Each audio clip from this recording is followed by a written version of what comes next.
Hey, everybody. This is Heidi St. John. I wanted to thank you guys for coming today to watch really what is happening in Washington State, which is appalling to me. And joining me today is my friend, Representative Jim Walsh. He is a representative for the 19th Legislative District here in Washington State. And we're in crisis mode right now, as far as I'm concerned, in Washington and around the state.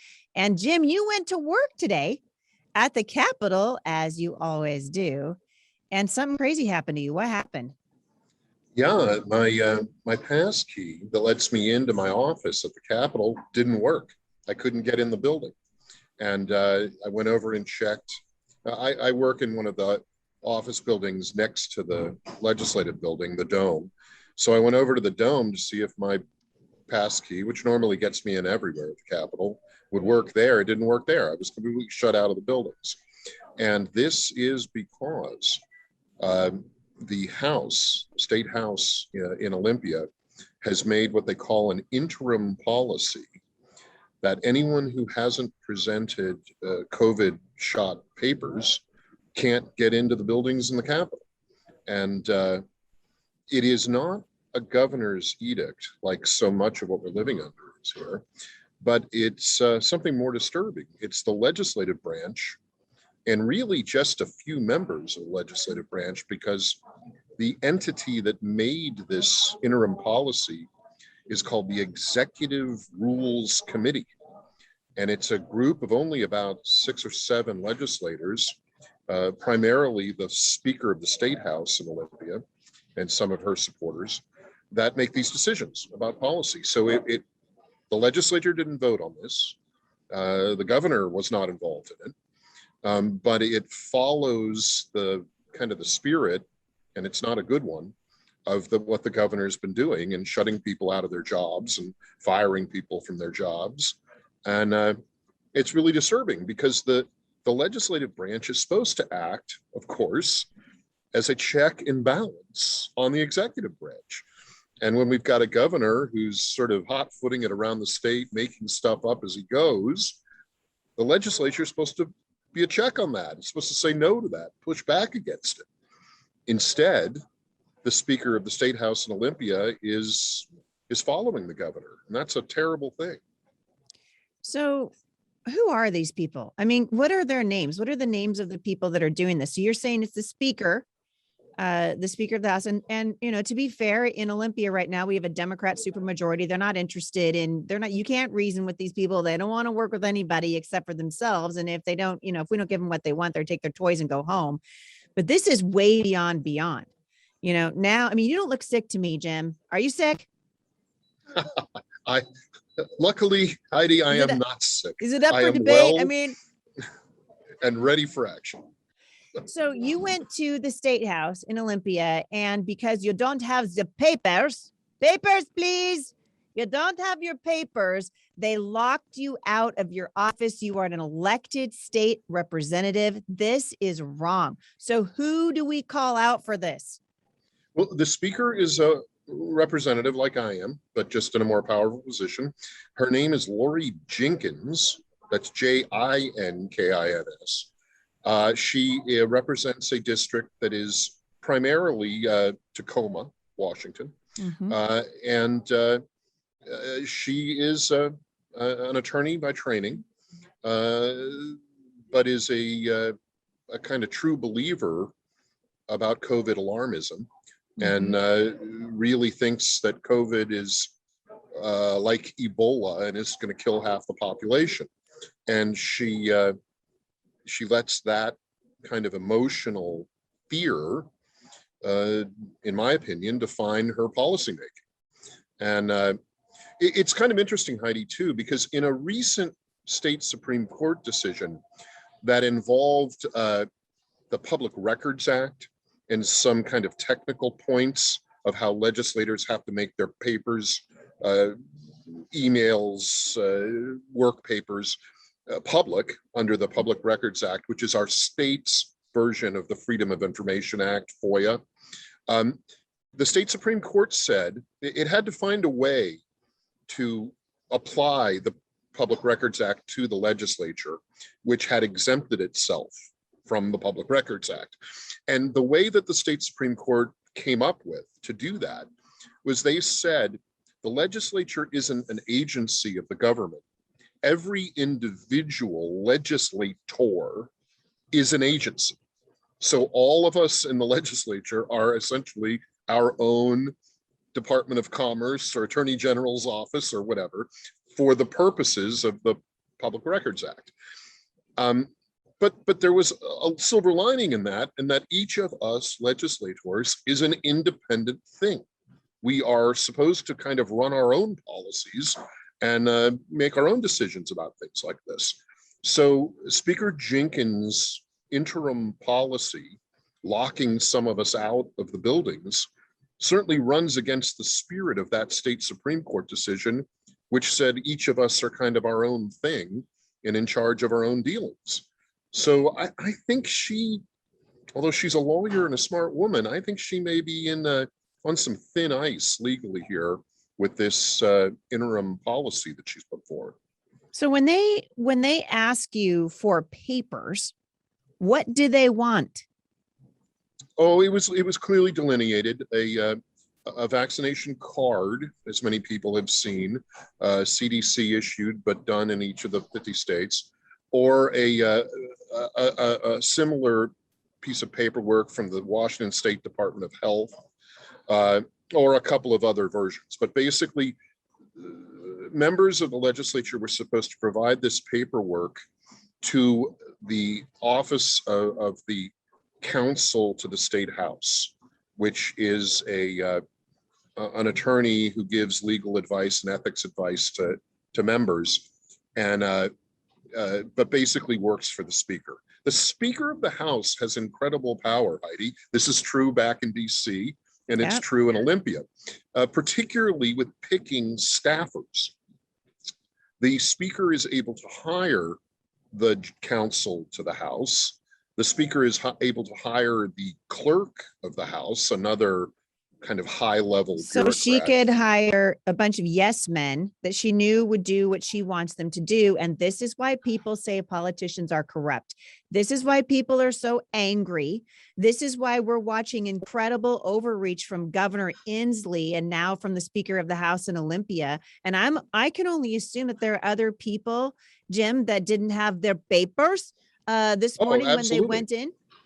Yeah, I mean, some have been as bold as I was to actually try to get in the buildings, but I figure I'm there to represent the people of the 19th district. That's right. I don't really care about who I anger by trying to knock on the door. So where do we go from here? So people are watching this and a lot of them are scratching their heads. And I just want to remind our audience today, we're talking about a virus with a 99.9% survival rate. We're not talking about Ebola. We're not talking about smallpox. And actually, if we would talk about preventative measures and if we would talk about early intervention, this is what actually it's the difference between life and death. And what these people are doing and what Lori Jenkins is doing, in my opinion, makes her someone who we need to get out of office as soon as possible. These are not people who are fighting for the people. And there are a lot of people in your situation. So where do we go from here? Well, people can contact Lori Jenkins, Representative Lori Jenkins. You can Google her or just check her email. It's lori.jenkins@ledge.wa.gov. Her main lieutenant is another House member, representative by the name of Pat Sullivan. And Sullivan is a veteran legislator. And, some of the thing of this, Heidi, is one-on-one, these people aren't that bad. I've had lunch with Lori Jenkins before. I've spoken with Pat Sullivan. One-on-one, they're okay people to have lunch with. Mm-hmm. But when you put them together and you have no real pushback to their worst political instincts, they end up making bad policy. And we're seeing this all over the place. We're seeing this with what happened today, locking people out of the buildings. But we're seeing it with some of the terrible law enforcement so-called reforms that were passed through Olympia and have done great damage to the state.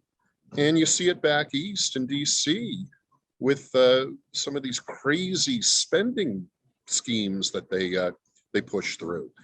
it's that lack of balance. What we need to restore both in Olympia and in DC is balance to the system. Our system and our state system and our federal system are designed in very similar terms, was designed and intended to have a separation of powers between the executive branch and the legislative and the judicial. They're supposed to act independently. And what we lack right now is that separation and that balance where the legislature pushes back against the executive, doesn't follow in lockstep. And Lord knows, back in DC, where you're looking to go, we need to do the same thing. The legislative branch, Congress, needs to be a check on the president, not a lapdog. Right now, in DC, Congress is a lapdog to the president, and in Olympia, the legislature is a lapdog to the governor, and that shouldn't be. No, this is a shameful moment for freedom. In the United States as a general rule, and I've been observing, for many years. I was up talking to Maria Cantwell years ago about some of the overreach that I was seeing. This was 15 years ago. And now the infrastructure is already in place, right? So the radical left, they own our elementary schools, they own the high schools, they own big pharma, they own the hospitals. They have this infrastructure in place, and they're using these emergency powers, this horrible excuse for government overreach to encroach really on the rights of ordinary Americans to implement this radical agenda. It's a shameful moment. What do you Heidi, do tomorrow, the people Jim? have the power. Yes. The state constitution, the federal constitution put the power in the hands of the people. So I'm always optimistic, because if we can just awaken enough people, we can turn the tide against these, wannabe tyrants. They're afraid of the people waking up.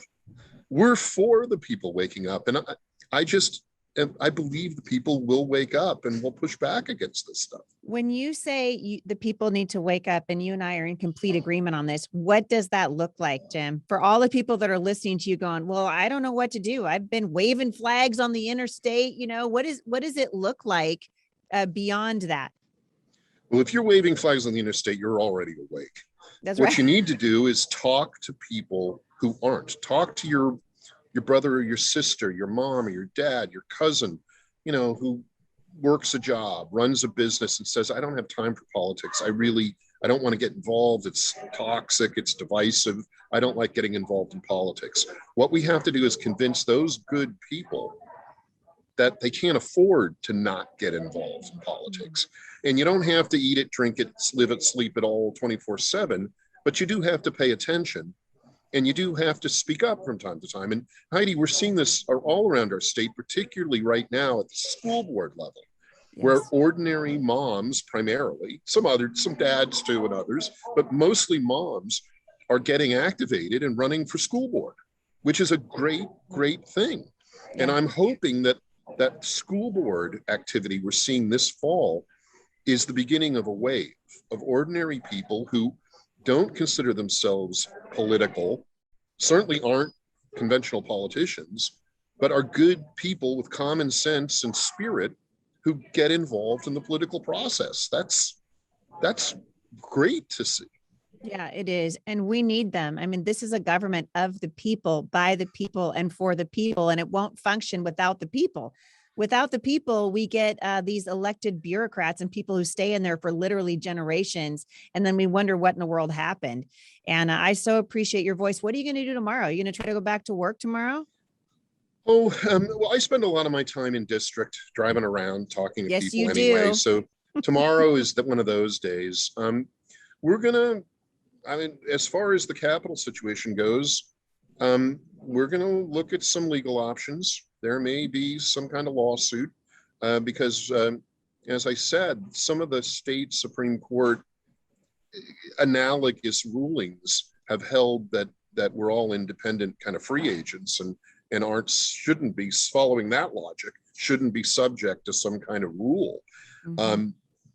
So I'm going to be talking to some legal types, and we're going to figure out if there's a lawsuit that could be filed to try to undo this bad policy. And in the meantime, the people need to start contacting these elected officials. Lori Jenkins, the Speaker of the House, Pat Sullivan, starts calling them out. This is not representation of the people. This is not what we elected them to do. And this is a salient moment, I think. And we're going to see people either get involved or we're going to lose our freedom for real. And I so And we're applaud not you. going to do that, Heidi. We're not going to lose our freedom. And I think as we're watching how this is unfolding, and you're watching the response of people running for school boards, running for city councils, showing up to these meetings, and they haven't been for a long time. I actually think that people are starting to wake up. I read a quote, and I think I'll end on this tonight because I thought of you.